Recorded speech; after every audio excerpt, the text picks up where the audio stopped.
Hi, I'm Joanne Banko from Let's Go Sew, and today I'm going to be showing you an embroidered vest that I made from scratch, and the embroidery is done with a very special type of embroidery design. So let's get started. First of all, let me talk a little bit about sewing from scratch. I do a lot of garment sewing, and I'm always trying out new patterns because that's part of the fun of it, trying out new patterns and seeing what works. And a lot of us, we struggle with fit sometimes. So I want to give you my first tip of the day, and that is to consider tracing your pattern onto pattern tracing cloth. Pattern tracing cloth can actually be stitched.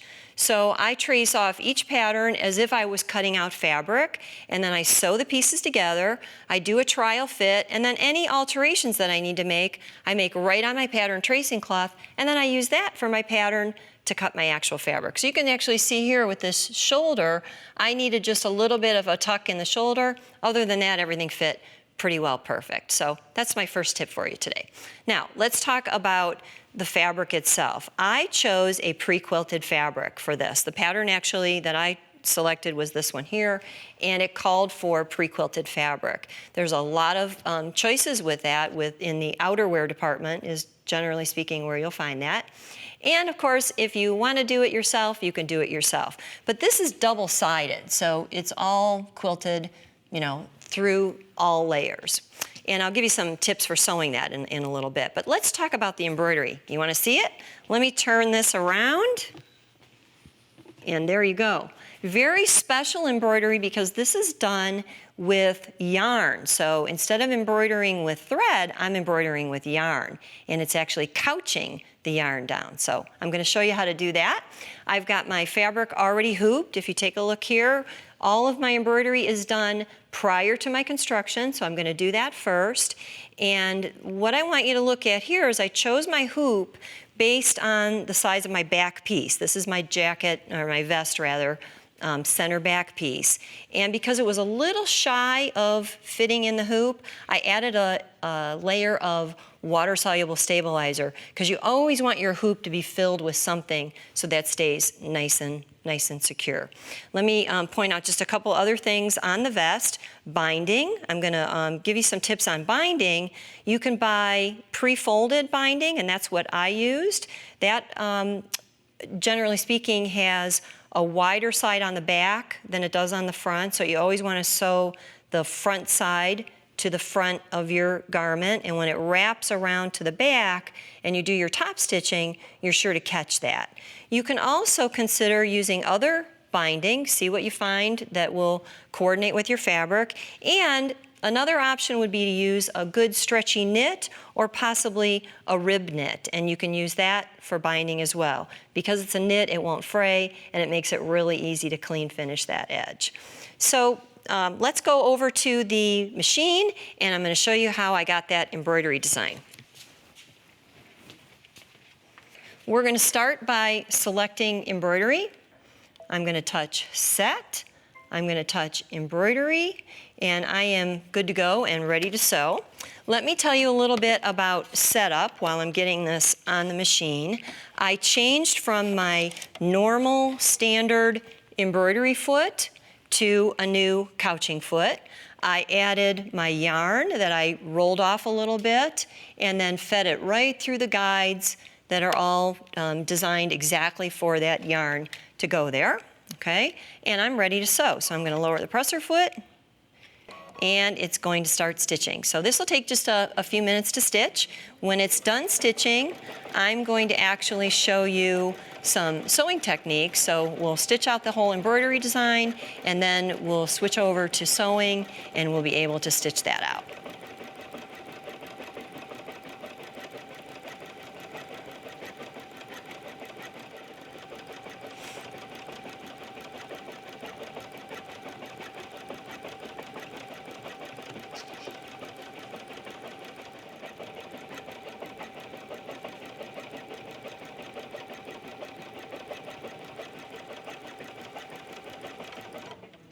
Now my design is done. You could see I chose a little bit of a different butterfly than I have on my original vest there, just a little bit smaller. I would very easily finish this by simply snipping a little extra of the yarn tail that's left, feed it down to the back side, tie it in a little knot, and I'm good to go, and it's all secure. Now I'm going to go ahead and change the machine over to sewing so I can give you some sewing tips and tricks. Okay, I've changed my machine over to sewing, so let's talk just a minute here about the garment construction. I told you about the binding, I gave you some tips on that. That's where our zipper is going to be inserted. So very often it's a little tricky to find a zipper that's exactly the same length as your vest. If you take a look at my vest, let me spin this around again. Okay, I managed to be spot on. My stop for my zipper ends right there at the neck where it should be, and then of course the bottom stop is right there at the bottom of the garment. That didn't happen by happy accident. I had to pre-plan that. So what I did is I measured the garment and tried to find a zipper that was as close as possible. When you can't find an exact size, you always want to go a little longer because it's usually easier to shorten it. Or you could go a little bit shorter as well. If you do that, then you're just going to need to shorten your garment to match. So try to, pre-plan that so that you get as close as possible. I'm going to show you in a minute how to shorten a zipper, so we'll take care of that issue right there. So again, this quilted fabric is a little bit fluffy because it's got batting in between. So let's go over to the machine and I'll show you how I did some of the construction, overcasting, and stitching. Okay, so what I have here is edges that need to be finished. And I'm going to just go ahead and use the regular foot, and I'm going to select an overcasting stitch. I'm going to go, let's see, one page down here. This happens to be one of my favorites for fabric that's a little bit thick. I'm going to increase the stitch width. Okay, and I'm going to increase the stitch length a little bit too because it's a bulkier fabric. So once I get that lined up on the edge, I'm just going to stitch a little bit so you can see how nice that will finish the raw edges. Because remember, this vest isn't lined. It's double-sided quilted fabric, so I don't have any lining to hide all of my seams. There's lots of different overcasting stitches. I choose the one that works best for my fabric. I'm sure you've got a great menu to choose from. Just take a look at your overcast stitches and always remember to make a little bit of a sample. I already made a sample of this, so I knew this one was going to work. Okay, we'll just do that part way. You can see how nice that is. It really clean finishes it. Of course, I'm using contrasting thread. On my seam finishes over the inside of my vest, I used gray.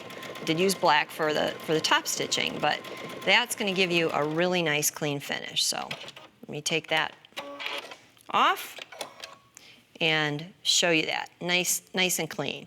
If you didn't notice too, I still have my embroidery yarn. My embroidery arm on from doing that yarn. I just parked it over to the edge. So that allows me to do seam finishing on both sides. For the actual seams, I just used a standard straight stitch. But what about that zipper? Now, I told you there may be a time and a place when you need to shorten that. So I'm going to grab a foot that is called the button sewing foot, which may seem a little strange, but there's a method to my madness here, so stay tuned. I'm going to snap that foot on. Okay, and this would normally be the foot that we would use. I'm going to grab a sport zipper to sew buttons on. But what we do when we select the stitch, let me find the page with buttonholes and button sewing on it. Okay, that one is down here, right there. That is my button sewing stitch. It automatically is going to give me a bar tack. And what I'm doing is I'm replacing those stops at the top so that I can then have a thread bar tack there. So I'm just going to line that up right between the teeth. I'm going to hand walk that needle just to make sure I am between the teeth. And I am. And I'm just going to go ahead And I'm gonna do this twice because one bar tack is great for sewing a button on, but two makes it a little bit thicker.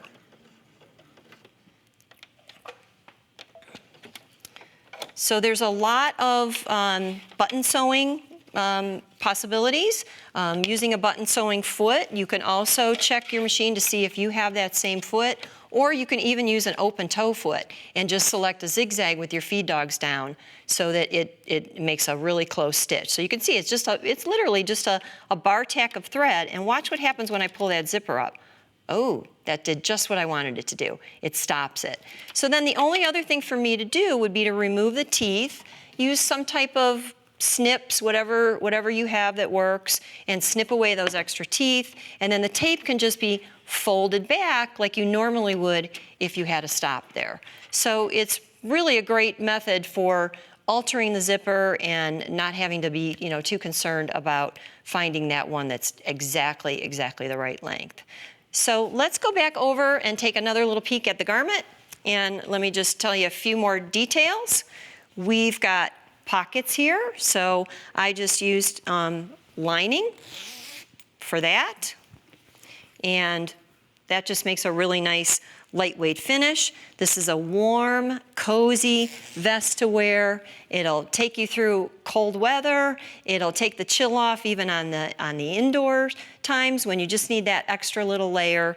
And adding that couching with embroidery really makes it special and really sets it off. So be sure to visit the website. You'll find complete instructions. You'll see all of the guidelines for yarns to choose so that you can make your own beautiful, cool weather vest.